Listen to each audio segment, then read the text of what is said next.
Stud had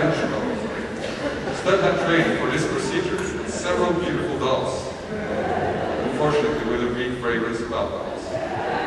But this was it, and he knew he had to keep his mind clear. And luckily, he remembered what he learned in psychology classes. Whenever you're facing a stressful and difficult situation, breathe in through the nose and out through the mouth. In this situation, the ambulance came shortly after, and my friend's help had given the person a second chance of life. A flood of self-esteem and adrenaline rushed throughout his body, and he jumped off the tram and strolled towards the old market. Turning the first corner, he was hit by a beam of water straight to his chest. And all he could remember from this situation, still high on adrenaline, was a 10-year-old boy screaming, "Schmingus, Mingus!" for them to run away with this enormous water gun. And Schmingus Mingus is the Eastern Monday in Poland, which they call Wet Monday.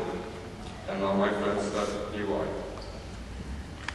I forgot to tell you that Stud is not an early bird, and he often overslept for school, annoying his classmates and professors, which in turn led to difficulties during clinics. Coming late to class, he couldn't find his clinical group. While searching for his group one day in the children's hospital, he luckily remembered what he learned in hygienic classes.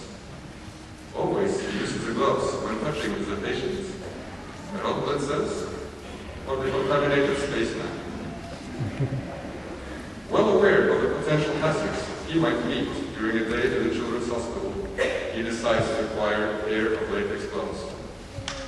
After a quick search, he found a box in front of a patient group,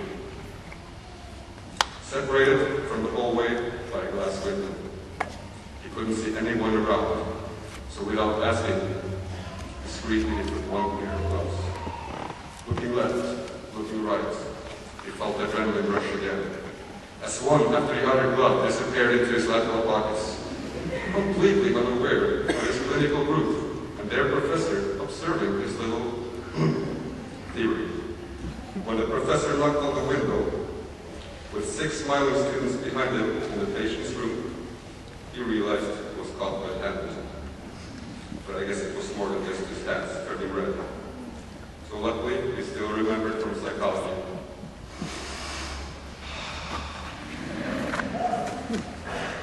As gloves are not expensive, the punishment of embarrassment was clearly enough. And he realized the consequences of oversleeping.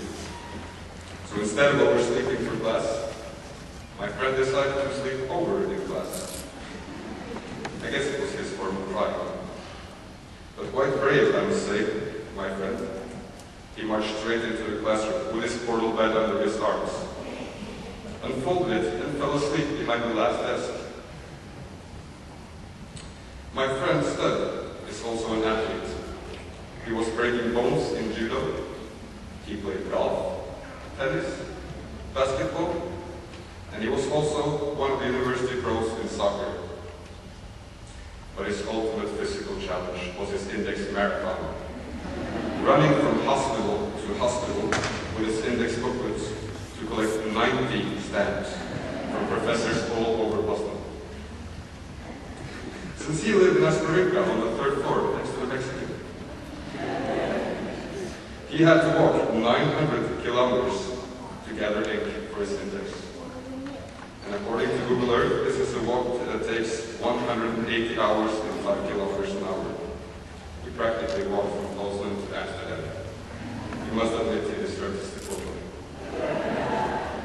Not only interested in sports, Stud was also active in the academic society as well.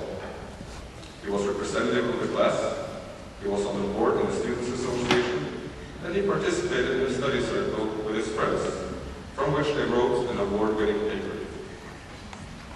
He also participated in clinical trials, where he was testing diverse pharmacological effects in humans.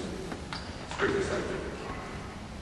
I think he told me it was a double-blind study, like the double-blind study they made in Sweden a couple of years ago. It was 2 surgeons reading an EKG. We have shared a unique opportunity study with people from many different nationalities, giving all of us a good social and professional network for the future. And I hope we will still be able to keep in touch, even though we will settle down and start our professional lives far away from each other. The graduating classes 2005, 6, 7, and 8 are giving us a good example of that, coming to see us graduating today. And thank you for coming, guys. I'm truly proud to belong to a group with such a high level of academic skills. And I'm really curious to see whose name is printed in the medical journals in the future.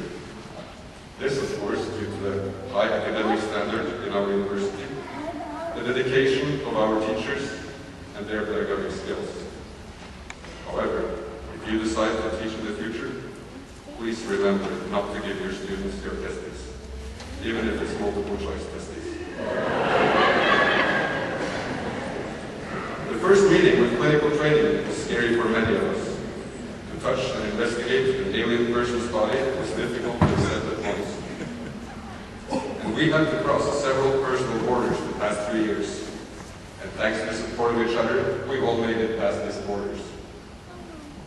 And now we all possess this ability, ready to conquer the world as physicians.